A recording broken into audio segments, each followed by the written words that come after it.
Salut, salut bien-aimés dans le Seigneur. Soyez bénis au nom puissant de notre Seigneur Jésus-Christ. Je vous aime tous au nom de notre Seigneur Jésus-Christ parce que c'est lui qui y a permis que vous soyez mes frères, mes sœurs, pour que nous puissions discuter de la parole en ce qui concerne la parole de Dieu. C'est pourquoi je vous remercie aussi d'être là parce que c'est Dieu qui a touché vos cœurs et vous avez obéi à Dieu pour écouter cette parole, la parole qui change, la parole qui transforme. Que Dieu vous bénisse. Sans plus tarder, nous a recommandé ce moment entre les mains du Seigneur. Que le Seigneur puisse commencer avec nous. Il est notre alpha et notre oméga. Seigneur de gloire, nous te rendons grâce, nous te remercions. Nul n'est comme toi, nul n'est comparable à toi. Seigneur, sois béni, sois exalté. Merci Seigneur, parce que tu as parlé dans nos cœurs. Tu as disposé nos cœurs pour que nous puissions écouter ta parole. Seigneur, en ces moments, nous croyons en ta parole. Nous avons confiance en toi. C'est pourquoi nous sommes là. Seigneur, parle-nous, réponds-nous, réponds à nos besoins. Nous savons que tu nous écoutes, tu es là, parce que tu nous as dit dans ta parole, invoque-moi, je te répondrai. Seigneur, nous savons que tu nous écoutes. Merci Seigneur parce que tu nous réponds. Merci Seigneur parce que tu pourvois à nos besoins. Merci Seigneur parce que tu es là au milieu de nous. Sois béni, sois exalté. Nous menaçons ceux qui ne confessent pas ta Seigneur en ce lieu. Nous les chassons, nous envoyons loin dans des places arides dans le nom puissant de Jésus. Merci Seigneur parce que tu seras avec nous du début à la fin dans le nom puissant de Jésus-Christ. Amen. Amen, bien-aimés dans le Seigneur. La fois passée, nous avons parlé de la déception. Nous avons dit assez, fini la déception. Nous avons dit que pour que tu puisses éviter les déceptions, tu dois d'abord t'attacher à Dieu. S'attacher à Dieu, ça revient à dire que confesser ta bouche le Seigneur Jésus-Christ comme étant ton Seigneur et ton Sauveur. Dans Romains chapitre 10, verset 9, et croire que Jésus-Christ, Dieu le Père a ressuscité Jésus-Christ d'entre les morts, c'est alors que tu es sauvé. Mais ce n'est pas tout, ce n'est pas fini. Par ça, à part cette prière que tu vas faire, c'est la prière du salut. Tu dois comment?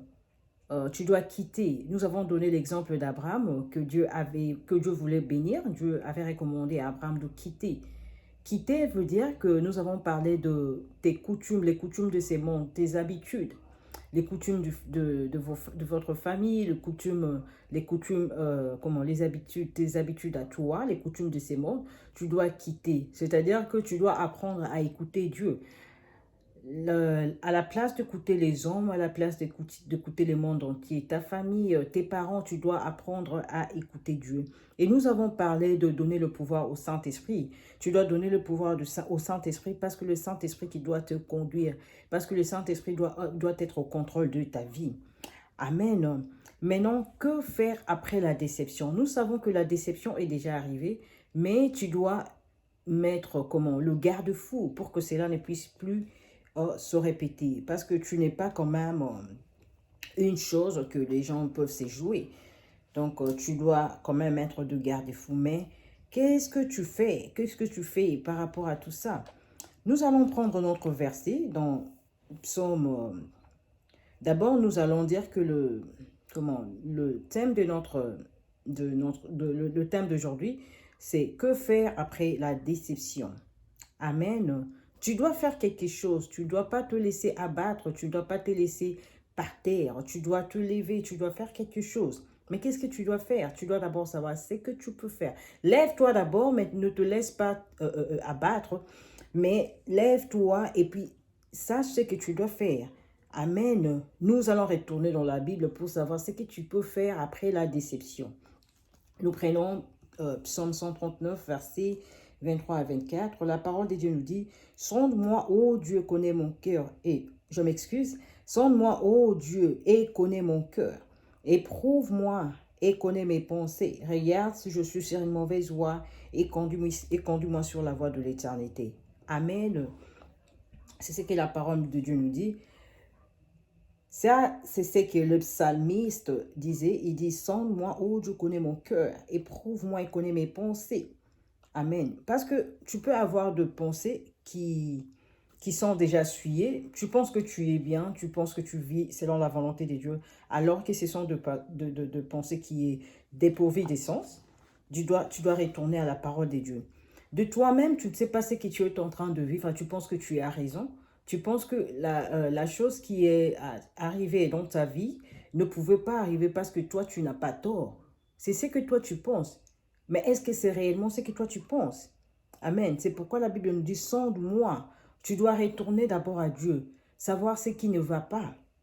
Amen. Premièrement, ce que tu dois faire la rétrospection. Comment est-ce que tu dois faire? Tu dois commencer à faire rétrospection. Faire la rétrospection, tu rentres d'abord en toi-même. Tu te pardonnes d'abord. Tu commences d'abord à t'observer. Tu repars dans ton passé. Qu'est-ce qui est arrivé? Comment est-ce que la chose est arrivée? Ai-je tort? Ai-je raison? Pourquoi est-ce que je suis humilié? C'est moi-même qui suis l'auteur de cette déception. Tu peux être l'auteur de cette déception. Arrête d'abord de condamner l'autre. Arrête d'abord de condamner la chose qui est arrivée. Amen. La déception peut arriver, bon, je peux dire, la déception, tu voulais faire un voyage, tu voulais entreprendre quelque chose, et maintenant, la chose n'a pas abouti comme prévu. Mais c'est à toi maintenant de faire la rétrospection. Est-ce que c'était vraiment ça la procédure qu'il fallait? Est-ce que c'est vraiment ce que tu devais faire par rapport à la chose que tu veux? Commence d'abord par ça. Amen. Arrête d'abord à condamner les autres. Pour la chose, c'est déjà conclu, tu dois d'abord vérifier est-ce que la procédure, c'est vraiment la procédure qu'il faut à la place, qu'il fallait à la place qu'il faut. Tu dois revoir tout ça. Après, pour les personnes, tu dois savoir, ai-je tort ou raison? Peut-être que tu as mal agi, tu ne t'es pas comporté, tu ne t'es pas comporté comme prévu de la façon que tu devais faire. C'est alors que la personne a réagi mal par rapport à ton comportement. Amen. Pardonne-toi d'abord toi-même. Quand tu te pardonnes toi-même, quand tu regardes d'abord ta conduite d'abord, et puis c'est après ça que tu peux voir l'autre. Amen. Est-ce que tu as toujours été agréable chez les autres? Est-ce que tu as l'esprit d'écoute? Est-ce que tu as l'amour en toi? Est-ce que tu es rempli d'un amour sincère, un amour de Dieu? Amen. Parce qu'il y a deux fois, nous subissons ce que nous-mêmes nous avons sémé. Amen. Est-ce que toi, tu as sémé l'amour? Amen. Regarde-toi d'abord, fais la rétrospection toi-même avant que tu puisses condamner les autres. Pourquoi est-ce que tu es humilié? Amen. Pourquoi est-ce que je suis humilié? Pourquoi est-ce que ceci m'arrive? Ai-je tort? Ai-je raison? Tu dois savoir tout ça. Amen. Après cette rétrospection, quand tu trouves que tu as raison, tu n'as pas tort, tu marches selon la parole de Dieu, tu agis selon la parole de Dieu, c'est alors que tu peux retourner chez la personne qui t'a déçu. Mais pour les choses, quand tu es déçu par la chose, tu dois revoir le procédure. Ah, mais tu dois revoir ce que tu avais fait avant. Est-ce que c'était vraiment ça, ce que je devais faire? Donc ça, c'est déjà conclu. Quand tu as compris que non, c'est pas ce que je devais faire ceci, je devais faire ceci, c'est alors que tu peux réparer. Maintenant, pour le personne, comment le réparer? Quand tu trouves que tu as raison, tu as agi selon la parole de Dieu, tu n'as pas tort, mais attention, amen, attention à cela, quand tu fais la rétrospection, tu dois faire la rétrospection par rapport à la parole de Dieu. Tu ne fais pas la rétrospection par rapport à toi, par rapport à tes coutumes. D'abord, nous avons déjà, refusé. Nous avons déjà aboli le système de ces mondes. Nous avons déjà aboli les coutumes de ces mondes, tes habitudes, les habitudes de ta famille. Nous avons dit, nous avons mis la croix sur ces habitudes. Donc, tu ne peux pas encore retourner sur ce que tu as vomi. Amen. C'est pourquoi quand nous faisons la rétrospection, nous faisons la rétrospection en regardant la parole de Dieu, en nous comparant par rapport à la parole de Dieu. Qu'est-ce que la parole de Dieu dit?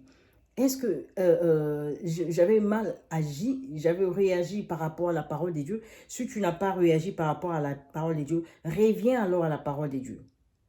Quand tu reviens à la parole de Dieu et tu trouves que tu avais tort, tu pars sur la personne pour demander pardon. Tu vas demander pardon à la personne. Tu demandes pardon à Dieu et puis tu demandes pardon à la personne.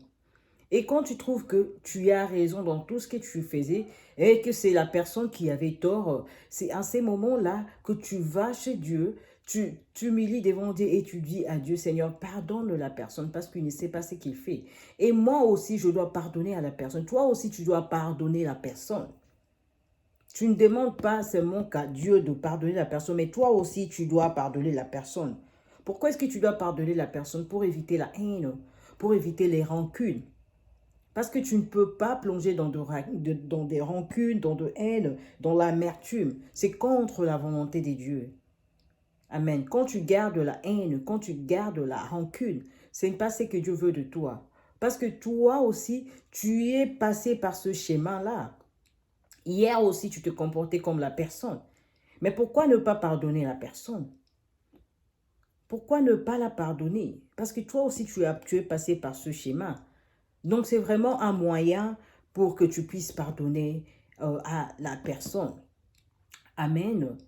Si tu ne trouves pas un moyen pour pardonner à la personne, demande à Dieu, que Dieu te donne ce cœur. C'est pourquoi j'ai toujours l'habitude de dire, Seigneur, c'est toi qui produis en nous le vouloir et le faire sans ton mon plaisir. Parce que c'est Dieu qui met ce désir en nous, ce ressentiment en nous, c'est Dieu qui le met. C'est Dieu qui enlève le mauvais, les mauvais fruits, c'est que le diable avait sémé. Et c'est Dieu qui peut s'aimer l'amour dans nos cœurs. Tu peux aussi demander ça à Dieu. Ce n'est pas mauvais. Si tu n'arrives pas à pardonner à la personne, tu demandes ça à Dieu, que Dieu se donne ce cœur. Amen. C'est pourquoi David dit dans Psaume 51, je m'excuse. David dit dans Psaume 51, renouvelle à moi un esprit bien disposé. Il veut que Dieu renouvelle en lui un esprit bien disposé. Parce que nous n'avons pas toujours un esprit disposé pour faire le bien. Quand tu demandes à Dieu cet esprit bien disposé, Dieu va te le donner. Tu n'as qu'à demander à Dieu si tu n'arrives pas à pardonner à la personne. Amen. C'est pour éviter la haine. Quand tu gardes rancune, c'est-à-dire que tu ne pardonnes pas. Et quand tu ne pardonnes pas, Dieu ne t'écoute pas. Ta prière passe pour un péché. Ce n'est pas bien. Amen. Donc, c'était ça, ce que je voulais partager avec vous. Je prie à ce que le Seigneur puisse toucher vos cœurs pour que ces enseignements puissent changer, transformer vos vies. Amen.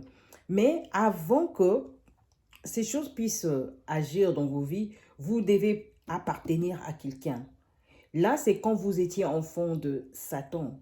C'est alors que toutes ces choses, toutes ces choses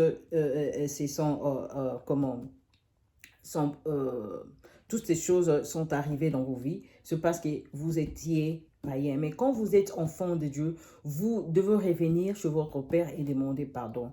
Mais pour ceux qui n'ont pas encore prié en Jésus-Christ, vous ne pouvez pas le faire parce que vous n'avez pas de relation avec ce Dieu, le Dieu que nous invoquons. Amen. Ce n'est pas lui qui est votre force, ce n'est pas le Dieu que nous servons qui est votre pardon, mais c'est quelqu'un d'autre.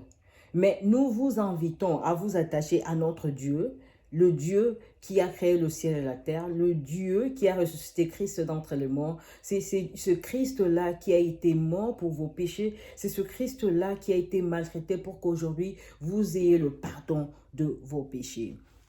Je vous invite à faire cette prière ensemble avec moi. Nous allons prier.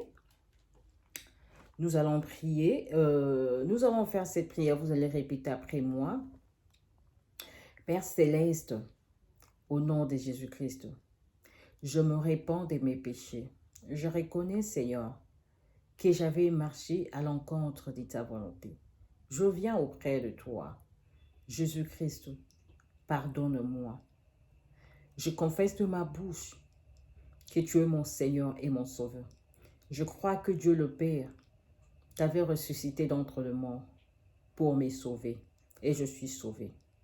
J'accepte, je m'engage à marcher dans tes voies. Je m'engage à observer tes ordonnances. aujourd'hui, éternellement et à jamais. Dans le nom puissant de Jésus-Christ. Amen. Amen. Bienvenue dans le royaume des cieux. Bienvenue dans notre monde. Vraiment que Dieu vous bénisse. C'est vraiment... Nous sommes vraiment heureux de vous retrouver encore dans cette grande famille chrétienne. Nous savons que Dieu a prévu de grandes choses pour vous. Nous savons que Dieu a prévu des bénédictions pour vous. Parce que vous avez cru que Jésus-Christ est votre Seigneur et votre Sauveur. Amen. Maintenant, tu deviens mon frère et ma sœur. La parole de Dieu nous dit, Jésus-Christ disait à ceux qui le suivaient, mon frère, ma sœur, c'est ceux qui font la volonté de mon Père. Ceux-là qui n'arrivent pas à faire la volonté de mon Père, je ne peux pas les appeler mon frère, ma sœur. Quand j'appelle mon frère, ma sœur, c'est-à-dire que vous faites aussi la volonté de mon papa. Amen. Puisque vous avez accepté de faire la volonté de mon Père, le Père que je sers, c'est lui qui a ressuscité Jésus-Christ d'entre les morts, et vous êtes devenus mes frères, mes sœurs, dans le nom puissant de Jésus-Christ. Amen. Mais pour tous ceux qui traversaient de déception, pour tous ceux qui ne voulaient pas se remettre dans le Seigneur, nous allons nous recommander entre les mains du Seigneur, que le Seigneur nous pardonne. Nous nous recommandons entre les mains du Seigneur. En accord avec le psaume 139, versets 23 à 24, nous allons prier. Seigneur, toi tu nous as dit dans ta parole, sonde-moi, ô Dieu, connais mon cœur. Éprouve-moi et connais mes pensées. Regarde si je suis sur une mauvaise voie et conduis-moi sur la voie de l'éternité. Ô Seigneur, nous savons que nous n'avons pas agi selon ta volonté. Seigneur, pardonne-nous. C'est toi qui sens le cœur. C'est toi, Seigneur, qui sens le rein. Seigneur, tu sais ce qui est bien pour nous. Tu sais, Seigneur, là où nous nous sommes déroutés, Seigneur, fais-nous revenir dans ta voie pour que nous puissions faire ta volonté. Dans les noms puissants de Jésus-Christ, merci, Seigneur, de nous pardonner. Parce que toi, tu as dit dans ta parole, si mon peuple sur qui est invoqué mon nom soumet, prie et cherche ma face, si se détourne de ses mauvaises voies, je l'exaucerai de cieux, je pardonnerai son péché et je guérirai son pays. Merci Seigneur de nous guérir et merci Seigneur de nous pardonner. Seigneur, s'il arrive que nous ne sommes pas capables de pardonner à ceux qui nous ont fait du mal, à ceux qui nous ont offensés, Seigneur, donne-nous ce cœur. Comme David dit dans le psaume 51, donne-moi un esprit bien disposé. Renouvelle en moi un esprit bien disposé. Oh Papa, renouvelle en nous cet esprit bien disposé. Que nous ayons cet esprit de pardon. Que nous ayons cet esprit de pouvoir prier pour ceux qui nous ont offensés. Parce que nous aussi, nous avons offensé. Mais Seigneur, tu nous as pardonné. Seigneur, tu nous as acceptés tels qu'on était. Seigneur, à notre tour aussi, nous devons aussi pardonner. Nous devons aussi accepter nos frères et sœurs tels qu'ils sont. Parce que ce n'est pas pour le juste que tu es venu pour le pécheur. D'ailleurs, toi, tu dis dans ta parole, tu ne veux pas la mort du méchant, mais ce que tu veux, c'est que le méchant se détourne de ses mauvaises voies et qu'il revienne à toi. Seigneur, c'est ça aussi notre désir. Nous voulons désirer ce que toi tu désires et nous voulons haïr, Seigneur, ce que toi tu hais. Seigneur, nous ne sommes pas pour ceux qui désobéissent, Seigneur, que nous ne soyons pas non plus pour ceux qui désobéissent. Nous voulons t'appartenir, nous voulons faire ta volonté. Seigneur, donne-nous ce cœur. C'est comme je souvent dis, Seigneur, c'est toi qui produis en nous le vouloir et le faire. C'est ce que tu dis dans ta parole. Seigneur, produis en nous, donne-nous ce cœur et nouvelle en nous un esprit bien disposé, que nous puissions avoir cet esprit de pardon, que nous puissions avoir cet esprit de prier pour nos frères, pour nos sœurs qui sont en train de trébucher nuit et jour, pour prier pour nos frères, nos sœurs qui sont en train de nous offenser nuit et jour. Pardonne-leur, Seigneur. Donne-nous aussi ces cœurs à pouvoir le pardonner. Merci, Seigneur, d'écouter notre prière. Merci, Seigneur, d'être là pour changer, pour transformer nos vies. Dans le nom puissant de Jésus-Christ, nous t'avons ainsi prié. Amen. Amen. Que Dieu vous bénisse. N'oubliez pas de vous abonner. Nous sommes là pour la parole de Dieu. Abonnez-vous pour que vous puissiez avoir la parole de Dieu en permanence chaque jour que vous ouvrez votre téléphone, que rien ne manque à votre portée. Que Dieu vous bénisse. Bye.